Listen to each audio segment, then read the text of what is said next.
Hey guys, welcome to Emmanuel Voice Publication brought to you by RCCG Emmanuel Sanctuary.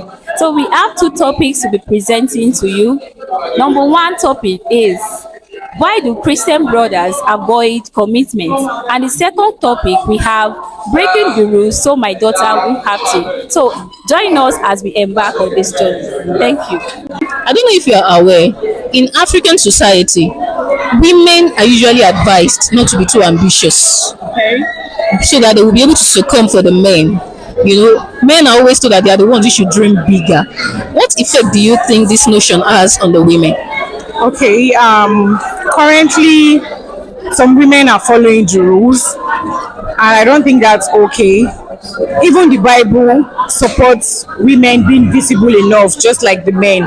Even the Bible supports the fact that you are enough being a woman, just like Esther and Deborah in the Bible. I would say that if anyone still has that in mind this recent time, the person is still living in the past. But usually, like you said, it was like that. But now, if there's anyone that is still living or still believing that I cannot be ambitious, the person will just remain the way the person is. Because anyone that does not have the spirit of being ambitious in herself will not be able to go high. Deborah found herself among men, and still that didn't stop her. She came out being successful. Likewise, Esther was a queen, and despite the fact being a queen, she was able to save the people of Israelites. These are the people that you will see that even in marriages, you see that their husband are just putting them aside because they will believe that you don't have anything to offer. Even in the family, you don't have anything to offer because you are not ambitious. You cannot even, if you cannot contribute to the marriage, you cannot even advise your husband. So that you see such marriages that the husband cannot even share their ideas, their innovations with them because they know that you cannot offer anything. You cannot put anything on the table. Even your children cannot even tell you anything because my mommy does not know it, does not have anything to offer.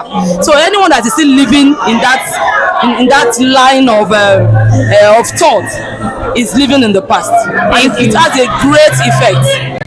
Without truth, there wouldn't be David and Jesus Christ. So I stand here to tell you that no woman should succumb to such notion. So why do you think Christian brothers brothers in church are running away from commitment in relationship, especially with sisters in church? Okay, so I think to my own understanding, the reason why most we brothers run is the fear to or the pressure to get it right, because we are always afraid of the fear of the unknown. So what if I'm not ready financially? What if I'm not ready physically, mentally? And this person is the kind of person that, as a woman, they don't have much more than we men to offer.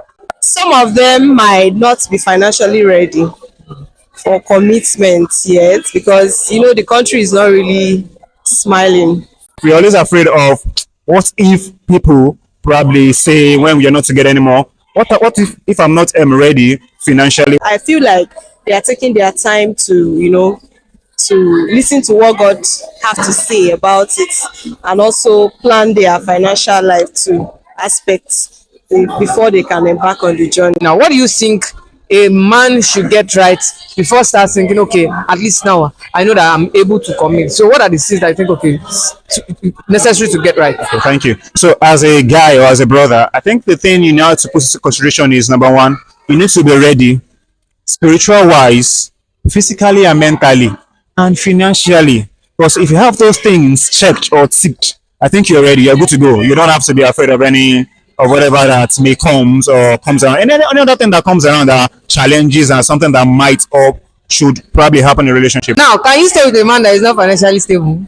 No, absolutely no. I can't. Are you serious? Yes. Okay, what are the things that you think a Christian brother should have gotten right before he can say, okay, it's time to settle down? Okay, I feel like the person should at least have a stable source of income, have something tangible that you're doing, where money is coming in, because you can't take care of a family without money. If you are the type that stays with your parents, you need to move out. Okay, thank you. One more question. So now, you said earlier that many of the brothers are afraid truly but sometimes they are even afraid of the ladies themselves. So how do you think brothers should handle knowing okay the right lady, and so that to conquer their fears in terms of picking the right person? Okay, thank you so much. I think in that question or in that regards, when you are trying to date or be in a relationship with any sister as a church, I think the first you take is just be a friend with the person. Try to know that person better before you go deeper. Because most of the church ladies, especially as a whole nowadays, most of them pretend. We have pretenders in most of the ladies. So what they do in the church is quite different from what they do outside. So we need to be a friend with them. We need to know them better. Apart from church, outside the church, we need to know who they are, so that we won't fall victim of any other things that might prompt you or withhold you not to, or heartbreak at the wrong run. So we need to know each other better in church and what externally outside the church. So guys, kindly visit our website at emmanuelvoicepublication.com.ng to read all our articles. Thank you.